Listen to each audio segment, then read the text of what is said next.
what this is essentially sort of something you can fill out. It sort of will happen after it's finished, but just to highlight something, there's an email address on the bottom there. And, what's going on tonight is actually being recorded. So if you want to show your friends or your mom or something after this is all over, maybe just email down there. We're not going to spam you with anything. That's us just being real there. If you happen to want the recording and stuff like that. And there's also, we might need to contact you if you fill out, check out certain boxes and want to know certain things. But yeah, we're not going to spam you. Don't worry about it. It's going to be okay. My name's Chris. I'm with the Christian Unity team here on campus. What that essentially is a conglomeration of all the different groups, and we do something usually about once a month. Normally it's called Unite the Light, but every so often we get really creative and lucky and do cool things like this. And we happen to have come in contact with a group called Faith Beyond Belief, which is a group that is super important to making this all go on. So without further ado, I'd like to introduce to you Pastor Jonathan, who's going to come up here and just speak about Faith Beyond Belief.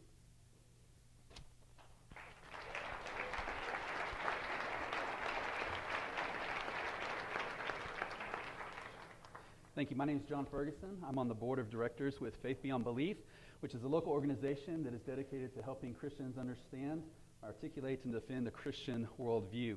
We are putting on a conference this weekend at Center Street, and Dr. William Lane Craig is one of the speakers there. And he was kind enough, I should say, to take an extra evening and come out here to the University of Calgary. At Faith Beyond Belief, we love to promote debate and free inquiry. A couple years ago, we co-sponsored with the Free Thinkers here at the University of Calgary a debate with Greg Kokel of Stand to Reason and Professor John Baker, who's professor here of philosophy, on the issue, does objective morality exist? In 2011, with the Free Thinkers as well, we sponsored an evening with Canada's own Dr. Craig Evans, who's a New Testament authority, and he spoke on the historical reliability of the Gospels. And so we're glad tonight to be able to co-sponsor with the Christian Unity team tonight's presentation with Dr. William Lane Craig. Let me have the honor of introducing him. Dr. Craig is the research professor of philosophy at Talbot School of Theology in California. He has earned PhDs, one in philosophy from the University of Birmingham in England, as well as in theology from the University of Munich in Germany. He has authored or co-edited over 30 books, including The Cosmological Argument, Theism, Atheism, and Big Bang Cosmology, Time and Eternity, Philosophical Foundations for a Christian Worldview, and Assessing the New Testament Evidence for the History of the Resurrection of Jesus. He's written over 100 articles in professional journals of philosophy and theology, such as the Journal of Philosophy, the American Philosophical Quarterly, Philosophical Studies, and the British Journal for Philosophy and Science.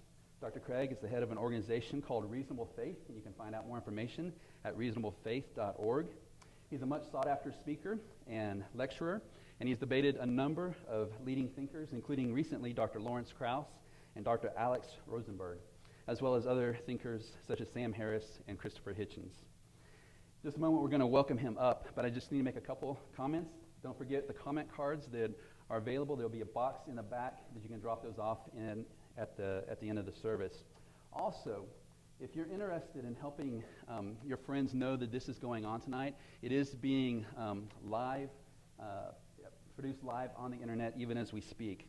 If you want to tweet the address to your friends, this is it. It's WLC, the initials of our speaker, WLC.livemegavideo.com. There are a number of folks who weren't able to get in here this evening, and we like to have as many people who are interested to be able to jump in on this. And so, without further ado, on this cold Calgary evening, let's give a warm welcome to Dr. William Lane Craig.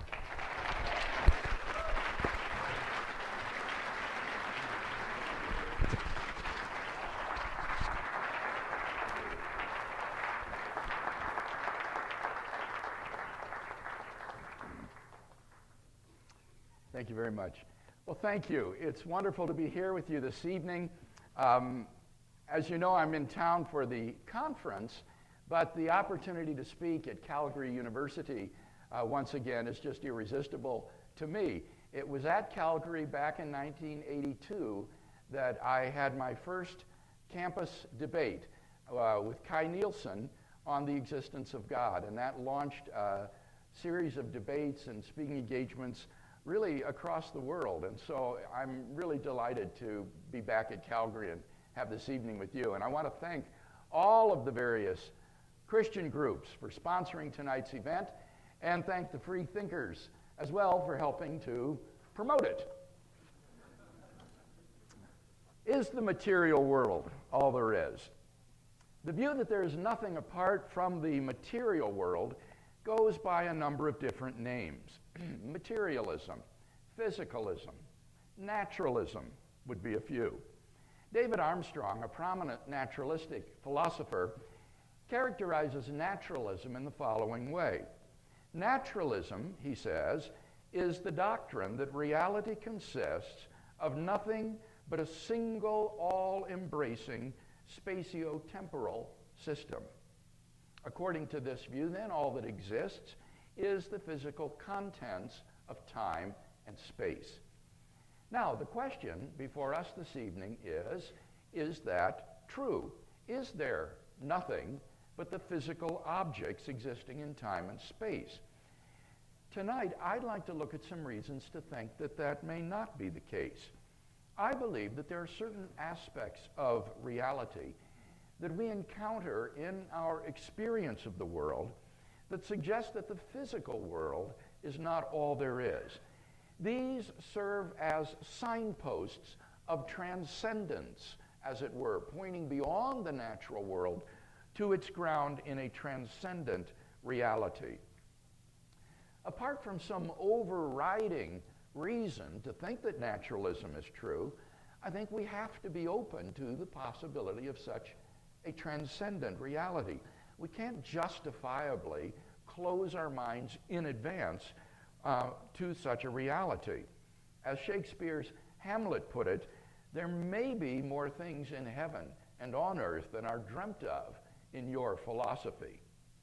So tonight, I want to sketch briefly 7 aspects of the world which suggest that there are indeed more things in heaven and on earth than are dreamt of in the naturalistic philosophy.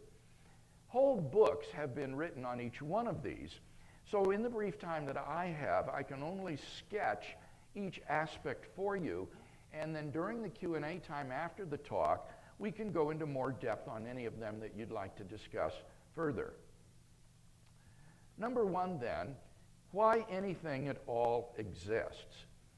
This is the deepest question of philosophy. The great Greek philosopher Aristotle said that the question why the world exists lay at the very root of philosophy, and it is one which thoughtful naturalists cannot avoid. Derek Parfit, for example, agrees that no question is more sublime than why there is a universe, why there is anything rather than nothing. Experience teaches that, premise 1, everything that exists has an explanation of its existence, either in the necessity of its own nature or in an external cause. This principle seems quite plausible, at least more so than it's contradictory. Imagine that you were walking through the woods and came upon a ball lying on the ground. You would naturally wonder how it came to be there. If your hiking partner said to you, "Forget about it, it just exists inexplicably," you wouldn't take that seriously. You would find his claim quite bizarre and probably figure that he just wanted you to keep moving. You wouldn't take seriously the idea that the ball literally exists with no explanation of its existence. Now, notice that merely increasing the size of the ball, even until it becomes coextensive with the universe, does nothing to provide or remove the need for an explanation of its existence. According to this first principle, then, everything that exists is one of either 2 types. The first type is something that exists necessarily by its own nature. Examples? Well, many mathematicians believe that numbers, sets, and other abstract objects exist in this way. If such entities exist, they just exist necessarily without any cause of their being. The other type is anything that has an external cause of its existence. Examples? Mountains, planets, galaxies, people. They have causes outside themselves which explain why they exist. Now, it's obvious that, too, the universe exists, whereby the universe, I mean all of space-time reality. It therefore follows logically that the universe has an explanation of its existence. But what sort of explanation could the universe have? Well, it seems plausible that if the universe has an explanation of its existence, that explanation is an external, transcendent, personal cause. Why? Because the cause of the universe must be greater than the universe. Think of the universe, all of space and time. So the cause of the universe must be beyond space and time. Therefore, it cannot be physical or material. Now, what sort of entity could that be? Well, there are only two candidates that I can think of that would fit that description. Either an abstract object, like a number, or else an unembodied mind or consciousness. But abstract objects can't cause anything. That's part of the definition of what it means to be abstract. The number 7, for example, has no effect upon anything. Therefore, it follows logically the explanation of the universe is an external, transcendent, personal cause. That is to say, there exists an unembodied mind which created the universe, which is what most people have traditionally meant by the word God. So, it seems to me that this is a sound argument for thinking that the explanation why anything at all exists is to be found in a personal, transcendent mind which is necessary in its existence and which is the cause of the contingent universe. Number 2, the origin of the universe. Have you ever asked yourself where the universe came from? Was there a beginning to the universe? Or does it just go back and back forever? Typically, naturalists have said that the universe is just eternal, and that's all. But there are good reasons, both philosophical and scientific, to doubt that this is the case. Philosophically, the idea of an infinite past seems absurd. If the universe never had a beginning, that means that the number of past events in the history of the universe is infinite. But the real existence of an actually infinite number of things leads to metaphysical absurdities. For example, suppose you had an actually infinite number of coins, numbered 1, 2, 3, and so on to infinity. And I took away all the odd-numbered coins. How many coins would you have left? Well, you'd still have all the even-numbered coins, right?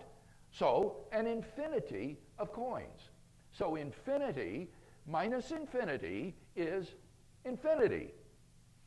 But now, let's suppose instead that I took away all of the coins greater than 4. 4, 5, 6, 7, 8, and so on. Now how many coins do you have left? Well, 3. So infinity minus infinity is 3. And yet, in each case, I took away an identical number of coins from an identical number of coins, and came up with contradictory results. In fact, you can subtract infinity from infinity and get any answer from 0 to infinity. This shows, I think, that infinity is just an idea or concept in your mind, not something that exists in reality. David Hilbert, who was perhaps the greatest mathematician of the 20th century, states, "The infinite is nowhere to be found in reality. It neither exists in nature nor provides a legitimate basis for rational thought. The role that remains for the infinite to play is solely that of an idea." But that entails that since past events are not just ideas, but are real, the number of past events must be finite. Therefore, the series of past events can't go back forever. Rather, the universe must have begun to exist. This conclusion has been confirmed by remarkable discoveries in astronomy and astrophysics. In one of the most startling developments of modern science, we now have pretty strong evidence that the universe is not eternal in the past, but had an absolute beginning about 13.7 billion years ago in a cataclysmic event known as the Big Bang. What makes the Big Bang so startling is that it represents the origin of the universe from literally nothing. For all matter and energy, even physical space and time themselves, came into being at the Big Bang. As the physicist P.C.W. Davies explains, the coming into being of the universe as discussed in modern science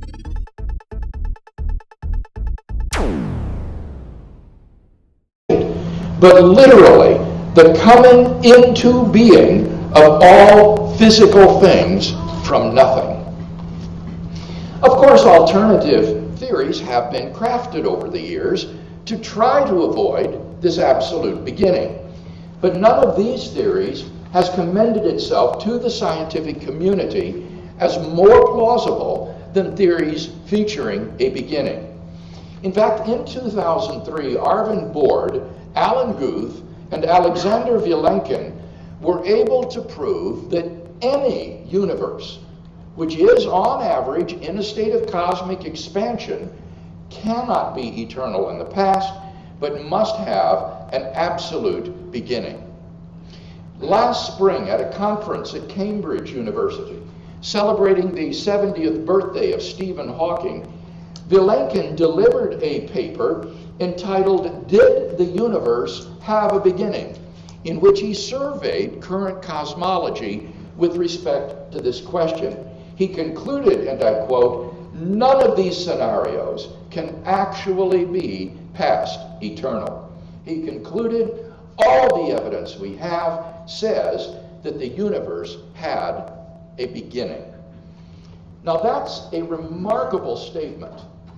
Vilenkin does not say that the evidence for a beginning outweighs the evidence against a beginning. Rather, he says that all the evidence we have says that the universe had a beginning. Vilenkin pulls no punches. He writes, "It is said that an argument is what convinces reasonable men, and a proof is what it takes to convince even an unreasonable man. With the proof now in place, cosmologists can no longer hide behind the possibility of a past eternal universe. There is no escape. They have to face the problem of a cosmic beginning." That problem was nicely captured by Anthony Kenny of Oxford University. He writes, "A proponent of the Big Bang theory, at least if he is an atheist, must believe that the universe came from nothing and by nothing." Now, Kenny was speaking of the Standard Model, but his conclusion applies with equal force to non-standard models as well. The problem is that such a conclusion is, in the words of the German philosopher of science, Baron of Kanitscheide, in head-on collision with the most successful ontological commitment in the history of science, namely the metaphysical principle that out of nothing, nothing comes. So, why does the universe exist instead of just nothing? Where did it come from? There must have been some sort of cause which brought the universe into being. We can summarize our argument thus far as follows. 1, if the universe began to exist, then the universe had a cause. 2, the universe began to exist. 3, therefore, the universe has a cause. Given the truth of the two premises, the conclusion necessarily follows. But what sort of cause could this be? Well, from the very nature of the case, if what I've said is correct, this cause must be an uncaused, changeless, timeless, and immaterial being which created the universe. It must be uncaused because we've seen that there cannot be an infinite regress of causes. So we must come to an absolutely first, uncaused cause. It must be timeless and therefore changeless, at least without the universe, since it created time. Because it also created space, it must transcend space as well. Therefore, it must be immaterial, not physical. Moreover, I would argue this cause is also plausibly personal. Just ask yourself the question, how else could a timeless cause give rise to a temporal effect like the universe? If the cause were a mechanically operating set of necessary and sufficient conditions, then the cause could never exist without its effect. Let me illustrate the point. The cause of water's freezing is the temperatures being below 0 degrees centigrade. If the temperature were below 0 degrees from eternity past, then any water that was around would be frozen from eternity past. It would be impossible for the water just to begin to freeze a finite time ago. So if the cause is permanently present, then its effect should be permanently present as well. So, in the case of the universe, how can the cause be timeless and its effect begin to exist only a finite time ago? It seems to me that the only way out of this dilemma is if the cause is a personal agent endowed with freedom of the will, who can freely choose to create an effect in time without any prior determining conditions. For example, a man sitting from eternity could freely will to stand up, and thus you would have a temporal effect arise from an eternal cause. And thus we are brought not merely to a transcendent cause of the universe, but to its personal creator. Number 3, the fine-tuning of the universe for intelligent life. During the last 50 years or so, scientists have been stunned by the discovery that the existence of intelligent, interactive life depends upon a complex and delicate balance of initial conditions given in the Big Bang itself. Scientists once believed that whatever the initial conditions of the universe might have been, eventually intelligent life, with some luck, might evolve.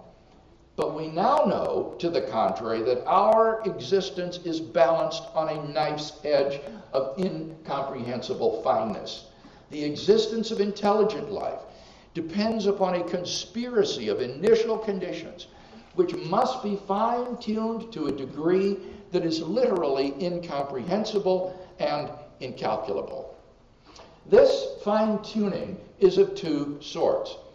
First, when the laws of nature are expressed as mathematical equations, you find appearing in them certain constants, like the gravitational constant. These constants are not determined by the laws of nature. The laws of nature are consistent with a wide range of values of these constants. Second, in addition to these constants, there are certain arbitrary quantities which are just put in as initial conditions on which the laws of nature operate. For example, the amount of entropy in the early universe. Now, all of these constants and quantities fall into an extraordinarily narrow range of life-permitting values. Were any of these constants or quantities to be altered by less than a hair's breadth, the life-permitting balance would be destroyed and life would not exist. Now, there are three possibilities proposed in the literature for explaining the presence of this remarkable fine-tuning of the universe. Physical necessity, chance, or design. The first alternative, physical necessity, holds that there is some unknown theory of everything which would explain why the universe is the way it is. It had to be that way, and there was really no chance, or little chance, of the universe's not being life-permitting. By contrast, the second alternative states that the fine-tuning is due entirely to chance. It's just an accident that the universe is life-permitting, and we're the lucky beneficiaries. The third alternative rejects both of these accounts in favor of an intelligent mind behind the cosmos, who designed the universe to permit life. The question is, which of these alternatives is the most plausible? Well, the first alternative seems extraordinarily implausible because, as we've seen, the constants and quantities are independent of the laws of nature. The laws of nature are consistent with a wide range of values of these constants and quantities. For example, the most promising candidate for a theory of everything to date, superstring theory, or M theory, allows for a cosmic landscape of around 10 to the 500th power different possible universes governed by the present laws of nature, so that it does nothing to render the observed values of the constants and quantities physically necessary. So what about that second alternative, that the fine-tuning of the universe is due to chance? Well, the problem with this alternative is that the odds against the universe's being life-permitting are so incomprehensibly great that they cannot be reasonably faced. Even though there may be a huge number of life-permitting universes lying within the cosmic landscape, nevertheless, the proportion of life-permitting worlds will be unfathomably tiny compared to the entire landscape, so that a dart randomly thrown at the cosmic landscape would have no meaningful chance of striking a life-permitting world. In order to rescue the alternative of chance, its proponents have therefore been forced to adopt the remarkable hypothesis that there exists an infinite number of randomly ordered universes, undetectable by us, composing a sort of world ensemble or multiverse of which our universe is but a part. Somewhere in this infinite world ensemble, finely tuned universes will appear by chance alone, and we happen to be in one such world. There are, however, at least two major weaknesses with the world ensemble hypothesis. First, there's no independent evidence that such a world ensemble exists. No one knows if there are other universes at all, much less that they are randomly ordered and infinite in number. Moreover, recall that Bohr, Guth, and Vilenkin proved that any universe which is in a state of cosmic expansion, on average over its history, cannot be infinite in the past. Their theorem applies to the multiverse 2. Therefore, since its past is finite, only a finite number of other universes may have been generated by now, so there's no guarantee whatsoever that a finely tuned world will have appeared anywhere in the ensemble. Secondly, and more fundamentally, if our universe is just a random member of an infinite world ensemble, then it is overwhelmingly more probable that we should be observing a much different universe than the one we in fact observe. Roger Penrose of Oxford University has stated this problem forcefully. He calculates that it's inconceivably more probable that our solar system should suddenly form by the random collision of particles than that a finely tuned universe should exist. In fact, Penrose calls it utter chicken feed by comparison. So, if our universe were just a random member of a world ensemble, it is inconceivably more probable that we should be observing a patch of order no larger than our solar system. For there are far more observable universes in the world ensemble in which our solar system comes to exist instantaneously through the accidental collision of particles than universes which are finely tuned for intelligent life. Indeed, the most probable observable universe is one in which a single brain fluctuates into existence out of the quantum vacuum and observes its otherwise empty world. Observable universes like those are simply much, much more plenteous in the world ensemble than worlds like ours, and therefore ought to be observed by us. Since we do not have such observations, that fact strongly disconfirms the world ensemble hypothesis. On naturalism, then, I think it is highly probable that there is no world ensemble. It seems then that 2, the fine-tuning is not due to physical necessity or chance, from which it follows logically that 3, therefore, it is due to design.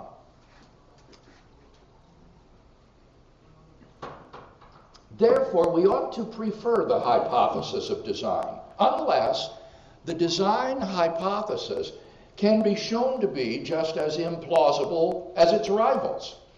Detractors of design do sometimes object that on this hypothesis, the cosmic designer himself remains unexplained.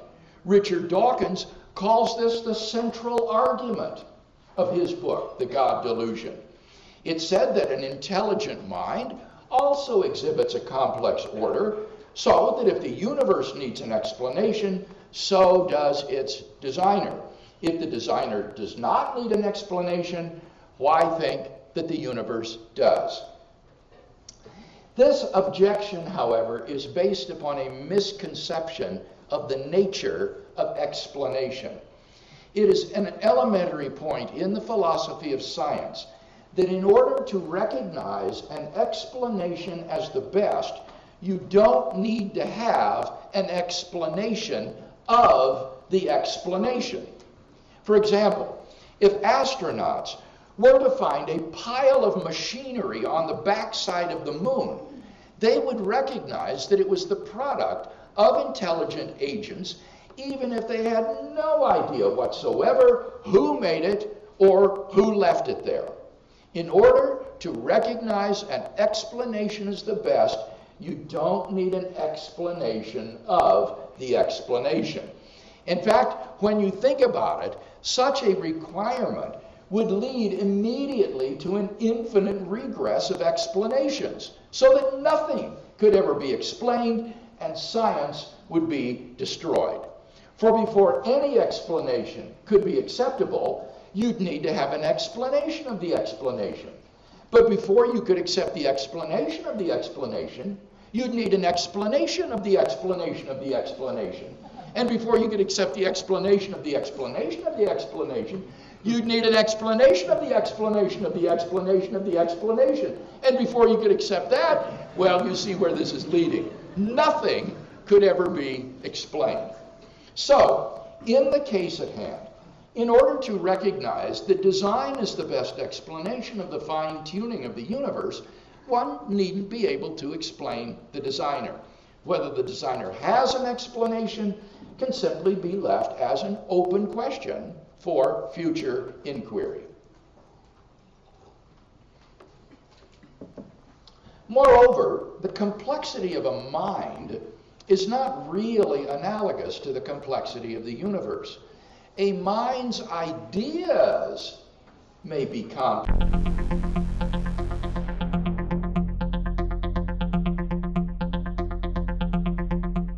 Remarkably simple thing, being an immaterial entity not composed of pieces or separable parts.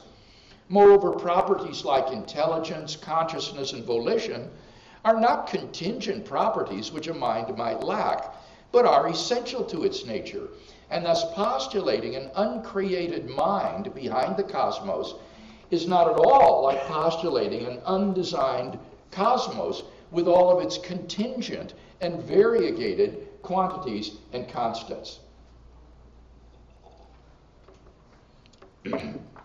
Number 4, objective moral values and duties in the world.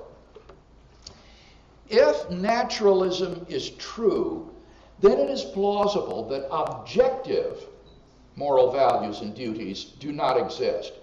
To say that there are objective moral values is to say that something is good or bad, right or wrong, independently of whether anybody believes it to be so.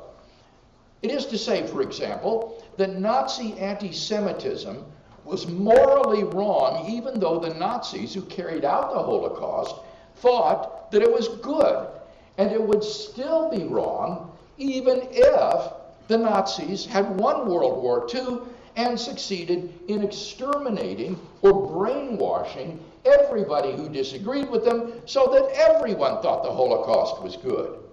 And the claim is that in the absence of God, moral values and duties are not objective in this sense.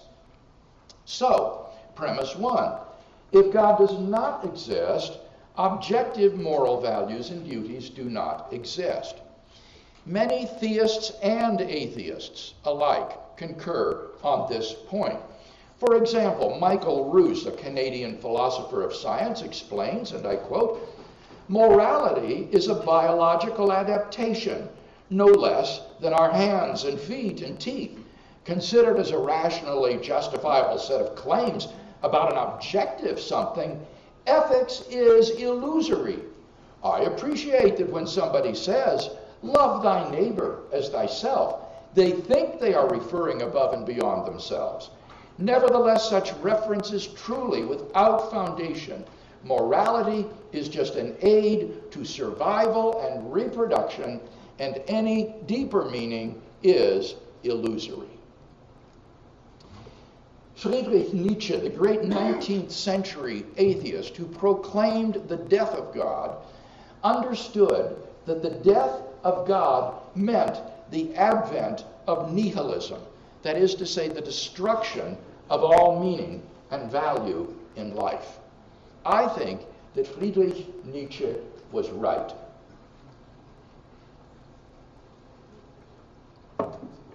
But we've got to be very careful here. The question before us is not, must we believe in God in order to live moral lives? I'm not claiming that we must. Nor is the question, can we recognize objective moral values without believing in God? I certainly think that we can.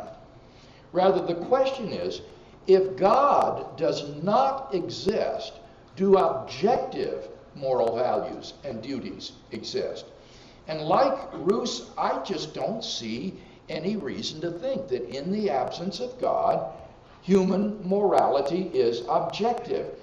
After all, given a naturalistic view, what's so special about human beings?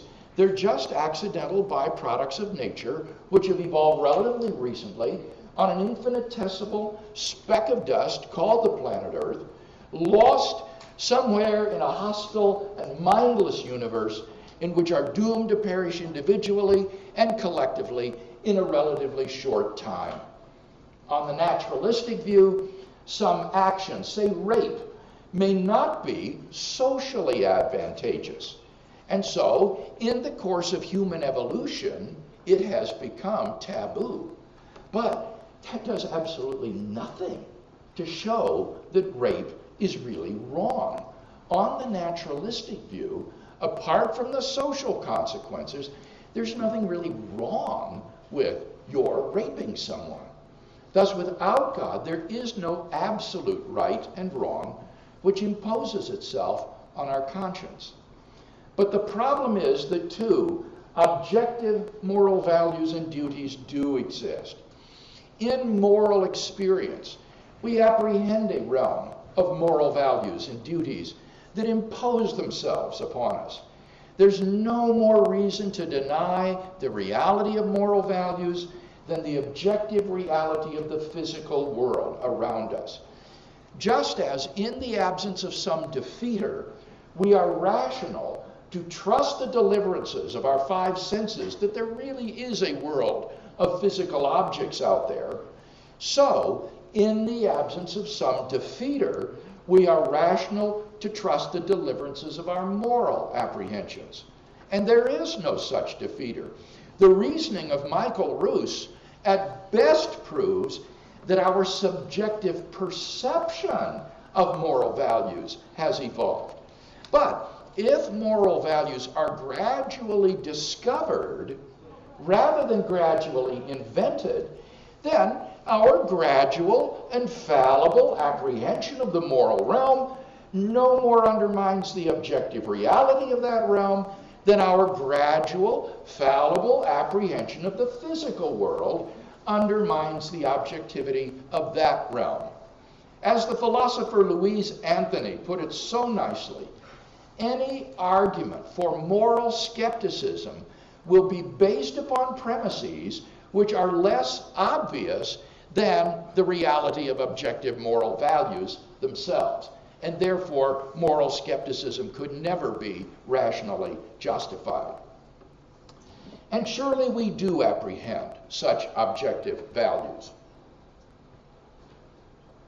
Actions like rape, torture, child abuse aren't just socially unacceptable behavior. They're moral abominations. Some things, at least, are really wrong.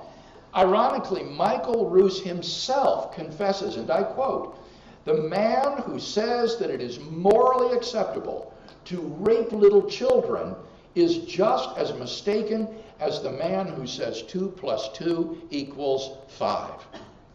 Here, Roos equates the certainty with which we grasp certain moral truths with the logical certainty with which we grasp mathematical truths of elementary arithmetic. By the same token, love, equality, and self-sacrifice are really goods. But if objective moral values and duties cannot exist without God, and objective moral values and duties do exist, then it follows logically and inescapably that 3, therefore, God exists. And thus we have good moral grounds for belief in God's existence. Number 5, the very possibility of God's existence implies that God exists. I don't often share this argument in public not because I think it's unsound, but because it's so abstract that students are apt to think either that it's a trick or they don't understand it. But tonight I'm going to take a risk and share it with you. Now, in order to understand this argument, you need to understand what philosophers mean by possible worlds. A possible world is just a way the world might have been. It's a complete description of reality. So, a possible world is not a planet or a universe or any kind of concrete object. It's just a world description. The actual world is the description that is true. Other possible worlds are descriptions that are not in fact true, but might have been true. To say that something exists in some possible world is to say that there's some possible description of reality that includes that entity. To say that something exists in every possible world means that no matter which description is true, the entity will be included in that description. So, for example, unicorns do not in fact exist, but there is some possible world in which unicorns exist. On the other hand, many mathematicians think that numbers exist in every possible world.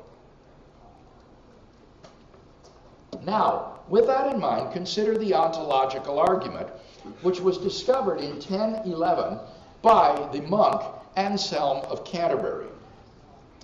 God, Anselm observes, is by definition the greatest being conceivable. If you could think of anything greater than God, then that would be God.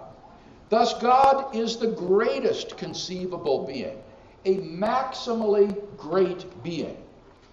So, what would such a being be like?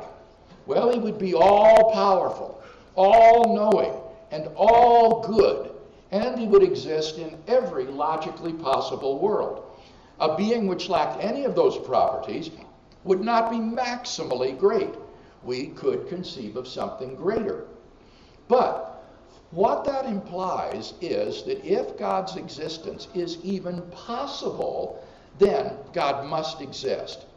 For if a maximally great being exists in any possible world, he exists in all of them. That's part of what it means to be maximally great, to be all-powerful, all-knowing, all-good in every logically possible world. So, if God's existence is even possible, then he exists in every logically possible world, and therefore in the actual world. We can summarize this argument as follows. Premise 1. It is possible that a maximally great being, aka God, exists. 2. If it is possible that a maximally great being exists, then a maximally great being exists in some possible world. 3. If a maximally great being exists in some possible world, then it exists in every possible world. 4. If a maximally great being exists in every possible world, then it exists in the actual world. 5. Therefore, a maximally great being exists in the actual world. 6. Therefore, a maximally great being exists. 7. Therefore, God exists. Now, it might come as a surprise to you to learn that steps 2 to 7 of this argument are relatively uncontroversial. Most philosophers would agree that if God's existence is even possible, then he must exist. So, the whole question is premise 1. Is God's existence possible? Well, what do you think? The atheist has to say that it's impossible that God exists. He has to maintain that the concept of God is incoherent, like the concept of a married bachelor or a round triangle. But the problem is that the concept of God just doesn't appear to be incoherent in that way. The idea of a being which is all-powerful, all-knowing, and all-good in every possible world seems perfectly coherent. Moreover, as we've seen, there are other arguments for God's existence which at least suggest that it's possible that God exists. So I'll simply leave it to you. Do you think, as I do, that it's at least possible that God exists? If you do, then it follows logically that God does exist. Number 6. The historical facts concerning the life, death, and resurrection of Jesus. The historical person, Jesus of Nazareth, was by all accounts a remarkable individual. New Testament historians have reached something of a consensus that the historical Jesus came on the scene with an unprecedented sense of divine authority, the authority to stand and speak in God's place.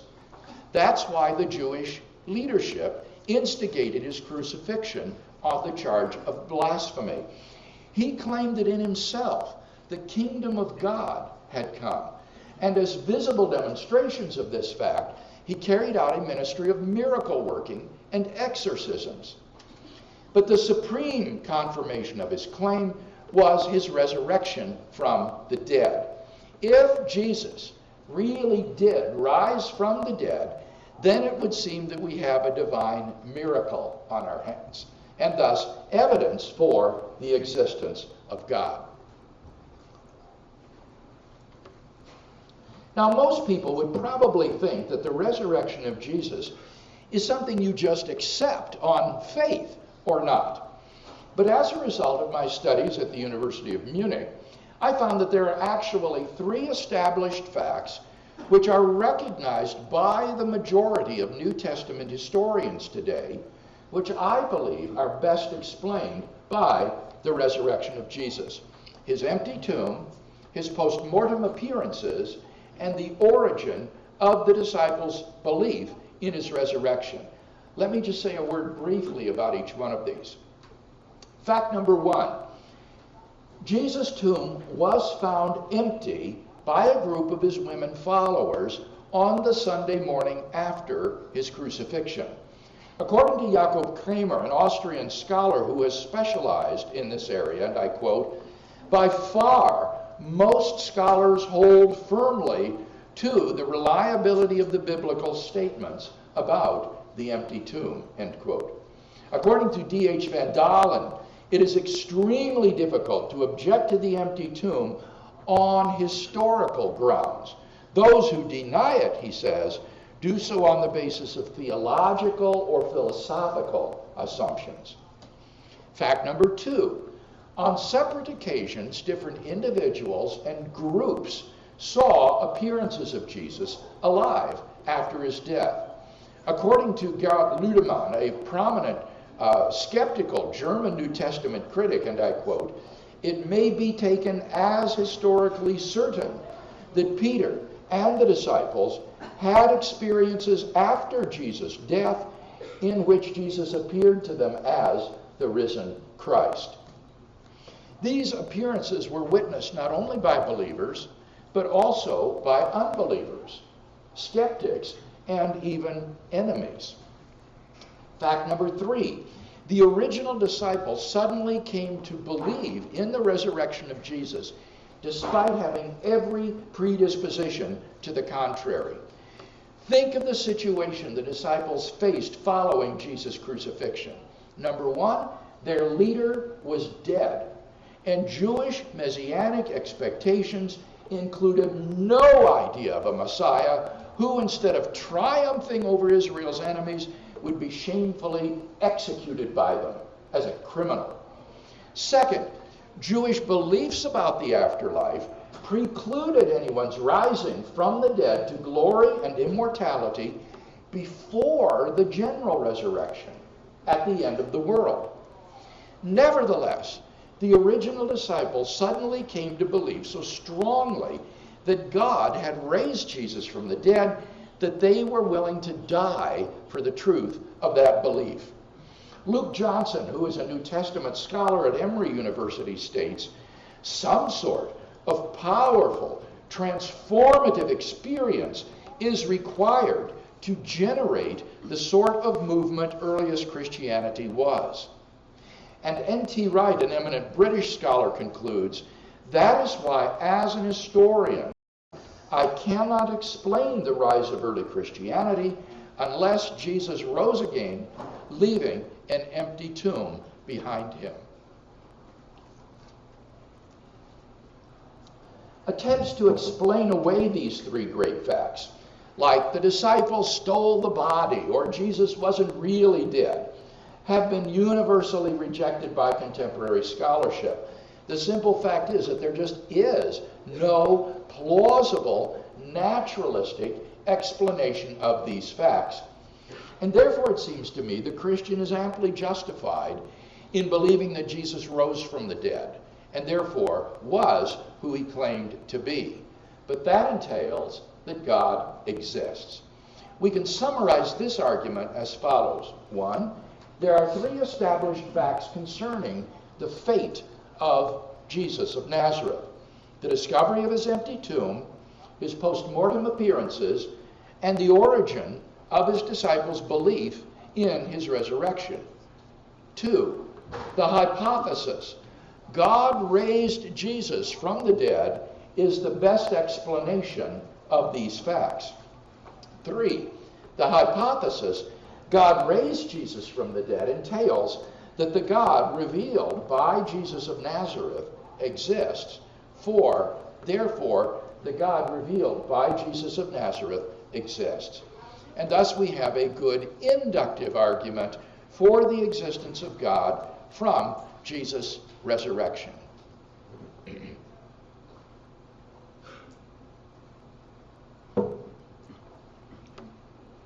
Finally, number 7, the personal experience of God.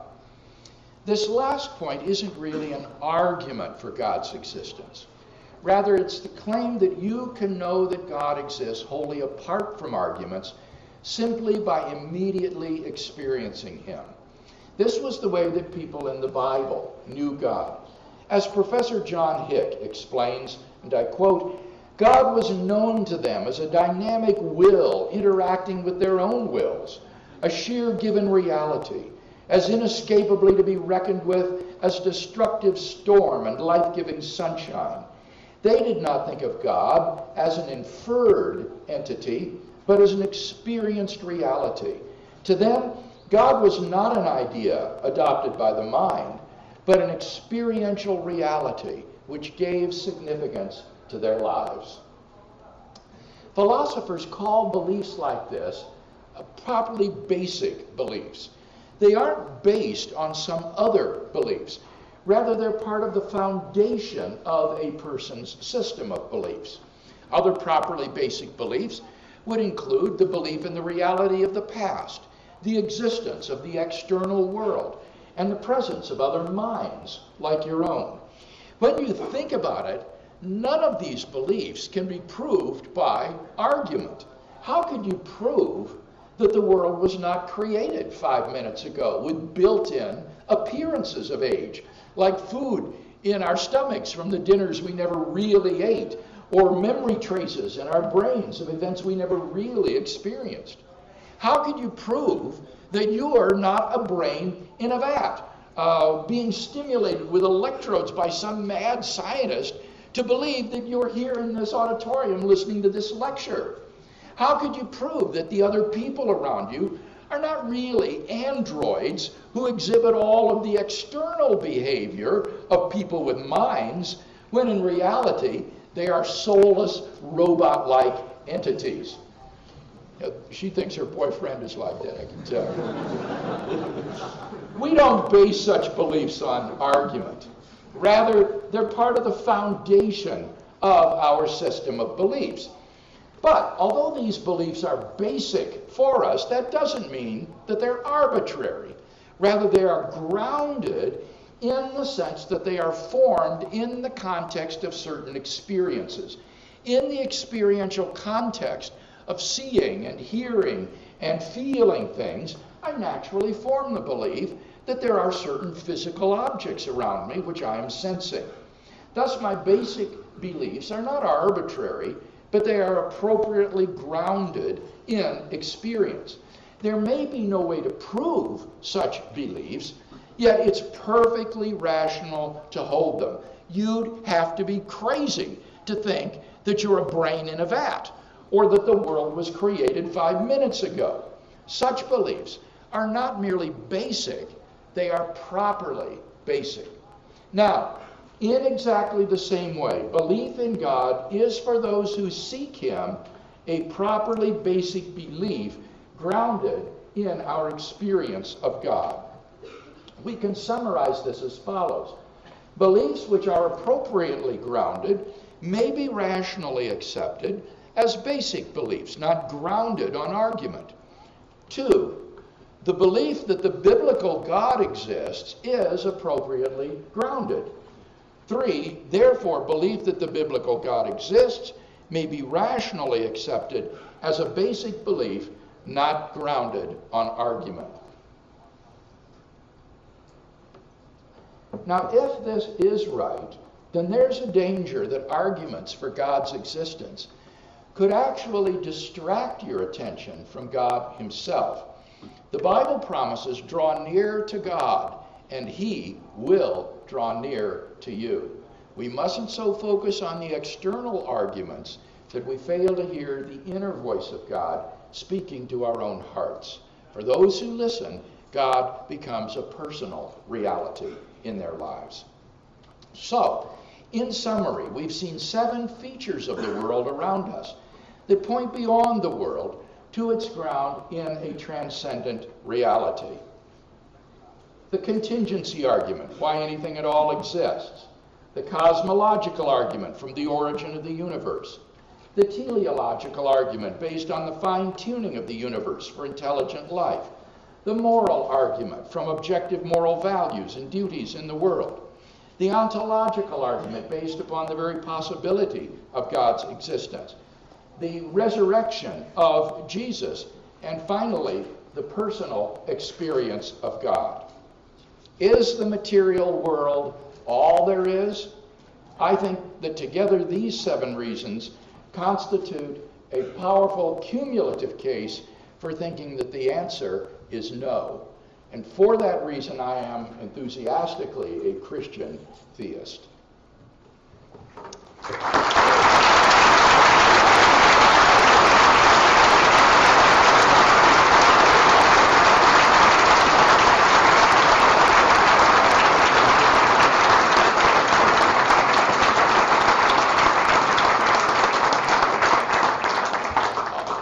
So before we move into Q&A, we're just going to take a very short break to just make sure everything's set up and ready to go for that. Just to let you know, there is water over there if you're thirsty. Keep hydrated, it's important. Yeah, so we will be back in just a moment. Don't go anywhere. But yeah, get hydrated if you need to. And there's also, for your comment cards, in the back, there's a bin there. Send them in.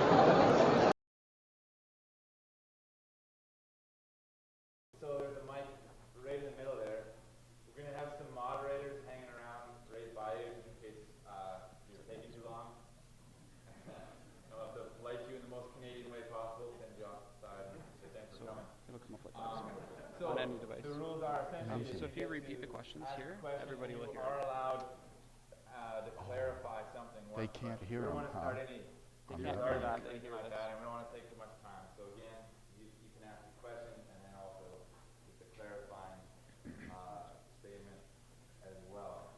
And yeah, please keep your questions on topic. I'm sure we all want to know what Dr. Fick's favorite hockey team is, but that's not really relevant. Anyway, so if you have a question, please, in the most orderly Canadian way possible, line up at that mic right there, and yeah, we'll get things going. And if there happens to be too many questions and we can't get to all, I just want to apologize, but yeah, we've got to stick to the schedule here.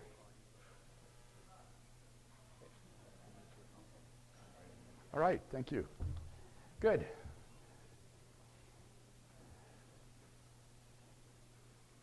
I've been asked to repeat the question for those who are watching online.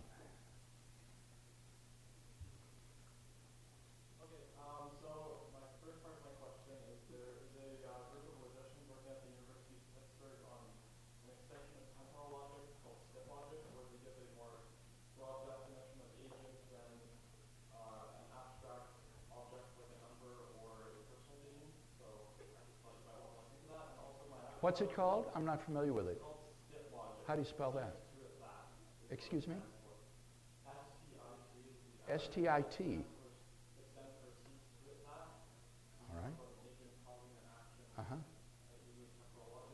my actual question is, in the ontological argument, you use the modal axiom S5, which states that it's possible that X implies that it's necessary that it's possible that X. And my question is, why you assume standard modal logic, which Why do I assume standard S5 modal logic in the ontological argument? Simply because it is standard. I think it's the most plausible modal system, that what is possible doesn't vary from world to world. So if something is possible in one possible world, it's going to be possible in other worlds. So I think this is a relatively uncontroversial feature of the argument. I think the detractor would have to offer some pretty good argument for why we shouldn't accept S5, if that's his way of avoiding the argument. Yes, thank you.